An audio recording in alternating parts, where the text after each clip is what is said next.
চলন্ত একটা অটোরিকশা, কুয়াশা জড়ানো অন্ধকার রাস্তা, আর পেছনের সিটে হাত পা শক্ত করে বাঁধা অবস্থায় মৃত্যুর প্রহর গুনছে এক তরুণ। মুখে গোঁজা কাপড়, চোখ দুটোতে বাঁচার আকুলতি, কিন্তু তার সেই গোঙানি অটোরিকশার ইঞ্জিনের শব্দের নিচে চাপা পড়ে যাচ্ছে চিরতরে। আজ আমরা শুনব আদিয়াতের গল্প, এমন এক গল্প যেখানে একাধিক প্রেমের জটিল জাল আর তীব্র প্রতিহিংসা মিলেমিশে একাকার হয়ে গিয়েছিল। যে ঘটনার তদন্ত করতে গিয়ে খোদ পুলিশ প্রশাসনকে দিনের পর দিন গোলক ধাঁধায় ঘুরপাক খেতে হয়েছিল, যেখানে প্রতিটি মোড়েই অপেক্ষা করছিল নতুন নতুন চমক। আদিয়াত ছিল এক সাধারণ মধ্যবিত্ত পরিবারের ছেলে, পড়াশোনায় ভালো, স্বভাবে নম্র আর দেখতে বেশ সুদর্শন। প্রতিবেশীদের চোখে সে ছিল এক আদর্শ তরুণ, যাকে নিয়ে তার বাবা মা বুক ভরা স্বপ্ন দেখতেন। কিন্তু এই শান্ত স্বভাবের আড়ালে আদিয়াতের জীবনটা জড়িয়ে পড়েছিল এক জটিল মনস্তাত্ত্বিক খেলায়। আদিয়াতের একটি বিশেষ গুণ, কিংবা বলা ভালো একটা মারাত্মক দুর্বলতা ছিল। সে খুব সহজেই মানুষের মন জয় করতে পারত। বিশেষ করে তরুণীদের সাথে সম্পর্ক গড়ে তোলার ক্ষেত্রে তার জুড়ি ছিল না। আপাতদৃষ্টিতে তাকে খুব সৎ মনে হলেও আদিয়াত একই সময়ে একাধিক মেয়ের সাথে প্রেমের সম্পর্ক বজায় রাখছিল। একদিকের সম্পর্কের গভীরতা সে অন্যদিকের প্রেমিকা টের পেতে দিত না। তার মিষ্টি কথা, নিখুঁত অভিনয় আর মায়াবী হাসির ফাঁদে পড়ে বেশ কয়েকজন মেয়ে তার প্রেমে হাবুডুবু খাচ্ছিল। আদিয়াত ভাবত সে খুব চতুর। সে ভাবত তার এই সমান্তরাল সম্পর্কের জগৎ কেউ কখনো ধরতে পারবে না। কিন্তু সে ভুলে গিয়েছিল যে আবেগের খেলা সবসময় মধুর হয় না, কখনো কখনো তা হয়ে ওঠে বিষাক্ত। যখন ভালোবাসার জায়গাটা তীব্র অধিকারবোধ আর ঈর্ষায় রূপ নেয়, তখন তার পরিণতি কতটা ভয়ঙ্কর হতে পারে আদিয়াত তা কল্পনাও করতে পারেনি। ঘটনার দিন বিকেলবেলা আদিয়াত তার বন্ধুদের সাথে দেখা করার কথা বলে বাড়ি থেকে বের হয়েছিল। তার পরনে ছিল সাধারণ একটা জিন্স আর শার্ট। বাড়ি থেকে বের হওয়ার সময় সে তার মায়ের হাতের রান্না করা বিকেলের নাশতা খেয়েছিল এবং বলেছিল যে রাতের খাবারের আগেই সে ফিরে আসবে। কিন্তু ঘড়ির কাঁটা যখন রাত 9টা, 10টা পার হয়ে 11টা ছুঁই ছুঁই, তখনও আদিয়াতের কোনো খোঁজ নেই। তার মুঠোফোনটি অনবরত বন্ধ দেখাচ্ছিল। সাধারণ সময়ে আদিয়াত কখনো এত দেরি করে না, আর ফোন বন্ধ থাকা তো দূরের কথা। পরিবারের মনে প্রথম দিকে হালকা দুশ্চিন্তা জাগলেও সময়ের সাথে সাথে তা তীব্র আতঙ্কে রূপ নেয়। তারা আদিয়াতের বন্ধুদের বাড়িতে খোঁজ নিতে শুরু করে, কিন্তু কেউই বলতে পারছিল না আদিয়াত কোথায় গেছে। কেউ বলল সে বিকেলেই চলে গেছে, কেউ বলল সে আজ বতাদের সাথে দেখাই করেনি। নিখোঁজ হওয়ার ঠিক 12 ঘন্টা পর পরদিন সকালে শহরের উপকণ্ঠের এক নির্জন রাস্তার পাশে ঝোপঝাড়ের ভেতর থেকে পুলিশ একটি লাশ উদ্ধার করে। লাশের হাত ও পা শক্ত করে নাইলনের দড়ি দিয়ে বাঁধা ছিল, মুখে টেপ জড়ানো, আর গলায় ছিল গভীর ক্ষতের দাগ। পরিবারের লোকজন থানায় গিয়ে লাশটি শনাক্ত করে। হ্যাঁ, এটি আর কেউ নয়, এটি ছিল নিখোঁজ আদিয়াতের নিথর দেহ। আদিয়াতের এই নৃশংস হত্যাকাণ্ডের খবর ছড়িয়ে পড়তেই পুরো এলাকায় তোলপাড় সৃষ্টি হয়। পুলিশ প্রশাসন তীব্র চাপের মুখে পড়ে এবং দ্রুত ঘটনার তদন্ত শুরু করে।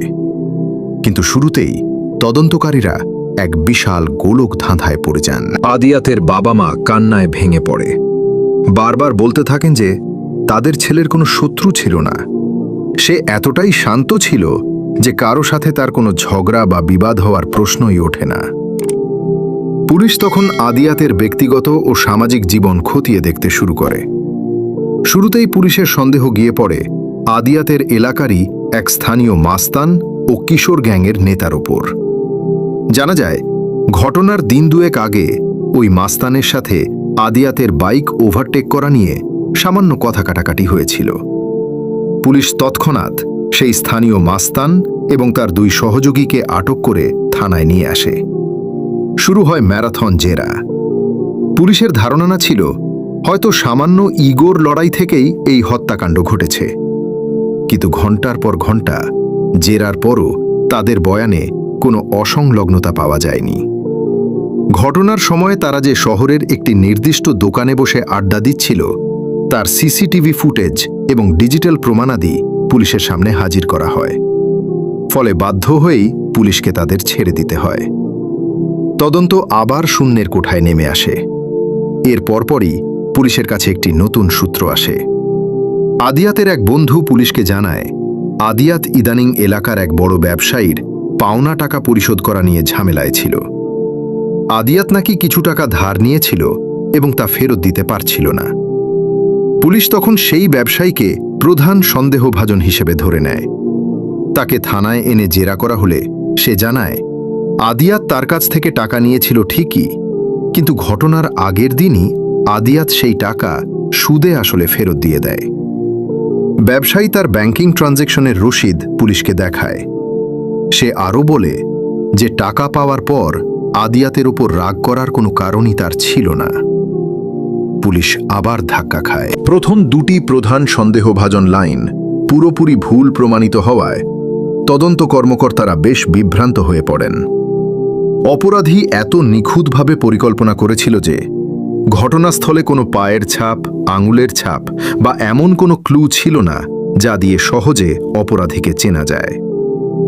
লাশটি যেখানে ফেলে যাওয়া হয়েছিল সেটি ছিল একটি সিসিটিভি ক্যামেরাবিহীন অন্ধকার এলাকা, যার ফলে ঘাতকদের গাড়ি বা যাতায়াতের পথ চিহ্নিত করা অসম্ভব হয়ে পড়েছিল।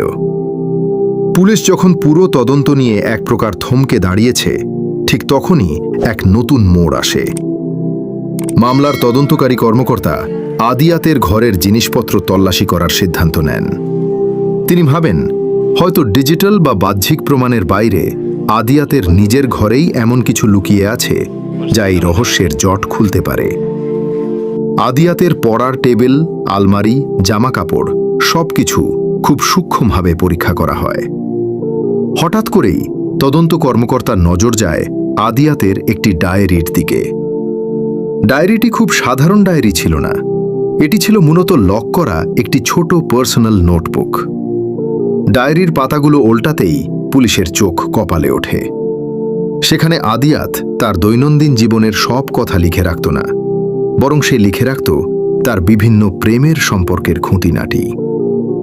ডায়েরির পাতা থেকে স্পষ্ট হয়ে ওঠে যে আদিয়াত একসাথে তিনটি মেয়ের সাথে প্রেমের সম্পর্ক চালিয়ে যাচ্ছিল। সেই মেয়েদের নাম ছিল তানিয়া, নাবিলা এবং রিয়া। ডায়েরিতে আদিয়াত লিখেছিল কিভাবে সে এই মেয়েদের বোকা বানাচ্ছে এবং তাদের কাছ থেকে বিভিন্ন সময়ে দামি উপহার ও টাকা আদায় করছে। এই ডায়েরি পাওয়ার পর পুলিশের তদন্তের মোড় 180 ডিগ্রি ঘুরে যায়।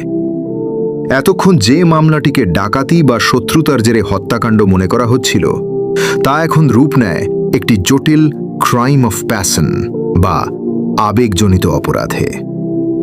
পুলিশ অত্যন্ত গোপনীয়তার সাথে এই 3 তরুণীকে শনাক্ত করে এবং তাদের উপর নজরদারি শুরু করে। প্রথম সন্দেহভাজন হিসেবে তানিয়াকে থানায় ডেকে এনে জিজ্ঞাসাবাদ করা হয়। তানিয়া ছিল এক সম্ভ্রান্ত পরিবারের মেয়ে। জেরা করার সময় তানিয়া প্রচণ্ড কান্নাকাটি করতে থাকে এবং সে দাবি করে যে সে আদিয়াতকে পাগলের মতো ভালোবাসত।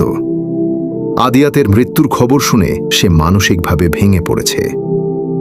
তানিয়ার কল রেকর্ড পরীক্ষা করে পুলিশ দেখে ঘটনার রাতে সে তার নিজের বাড়িতেই ছিল এবং তার মায়ের সাথে ফোনে দীর্ঘক্ষণ কথা বলছিল। তানিয়ার বয়ানে কোনো ফাঁক খুঁজে পায় না পুলিশ।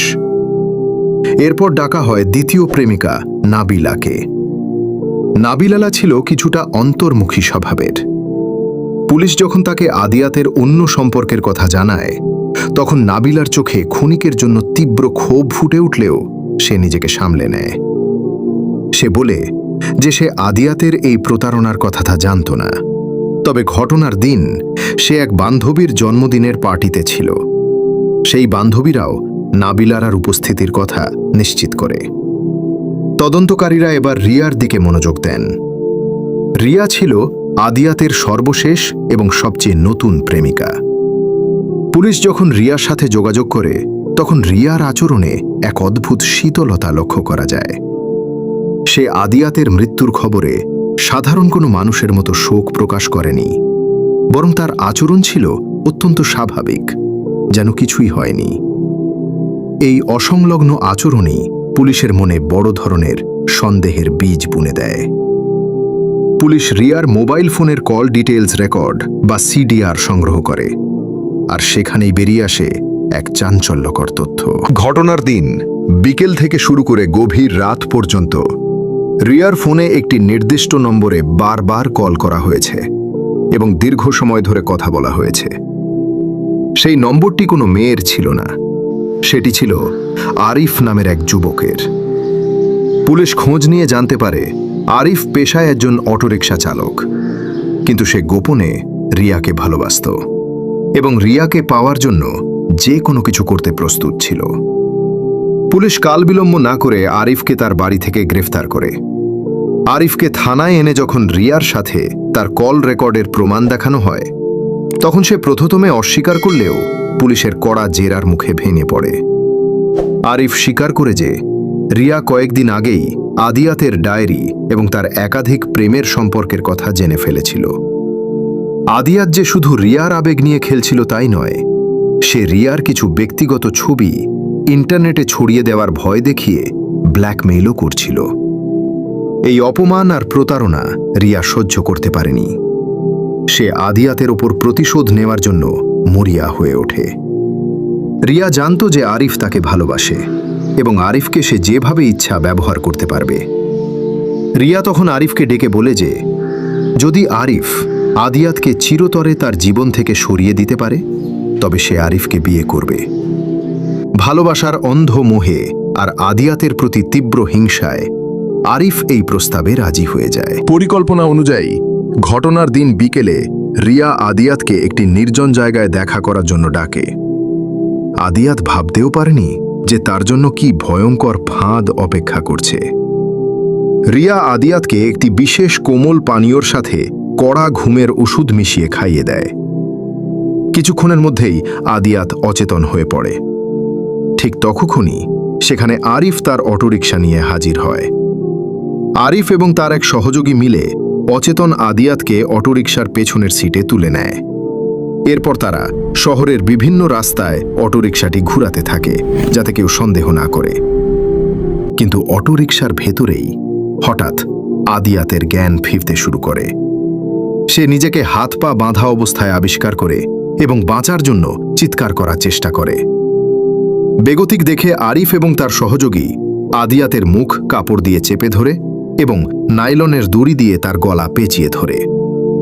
চলন্ত অটোরিকশার তীব্র ইঞ্জিনের শব্দের আড়ালে পেছনের সিটে আদিয়াতের ছটফটানি আস্তে আস্তে বন্ধ হয়ে যায়। শ্বাসরোধ করে আদিয়াতকে হত্যা করার পর গভীর রাতে তারা লাশটি শহরের উপকণ্ঠের সেই নির্জন ঝোপে ফেলে দিয়ে পালিয়ে যায়। আরিফের এই স্বীকারোক্তির পর পুলিশ দ্রুত রিয়া এবং আরিফের সেই সহযোগীকে গ্রেফতার করে। রিয়া প্রথমে সবকিছু অস্বীকার করার চেষ্টা করলেও আরিফের মুখোমুখি বসিয়ে জেরা করার পর সে আর নিজের অপরাধ লুকাতে পারেনি। সে স্বীকার করে যে আদিয়াতের প্রতারণার প্রতিশোধ নিতেই সে এই পুরো হত্যাকাণ্ডের ব্লুপ্রিন্ট তৈরি করেছিল। পুলিশ অটোরিকশাটি জব্দ করে এবং ফরেনসিক টিম সেই অটোরিকশার ভেতর থেকে আদিয়াতের গায়ের জামার সুতো এবং কিছু রক্তের দাগ উদ্ধার করে, যা আদালতে অন্যতম প্রধান বৈজ্ঞানিক প্রমাণ হিসেবে উপস্থাপিত হয়।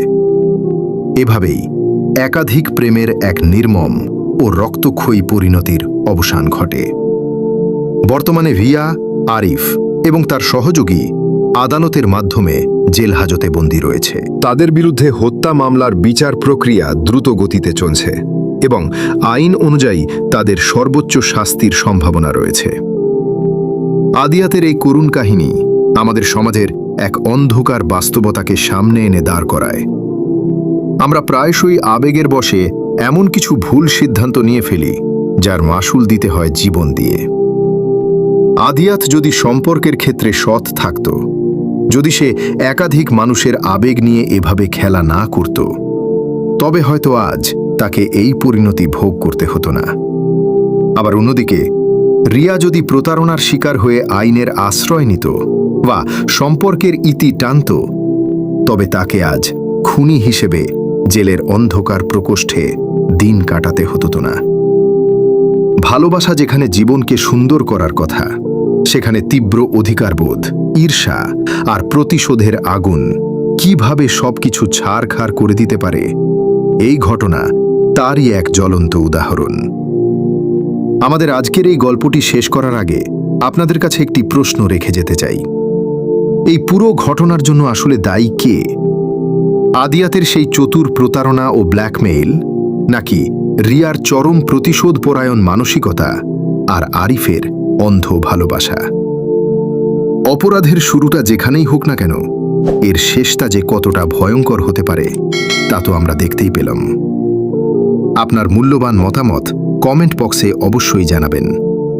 সুস্থ থাকুন, সচেতন থাকুন।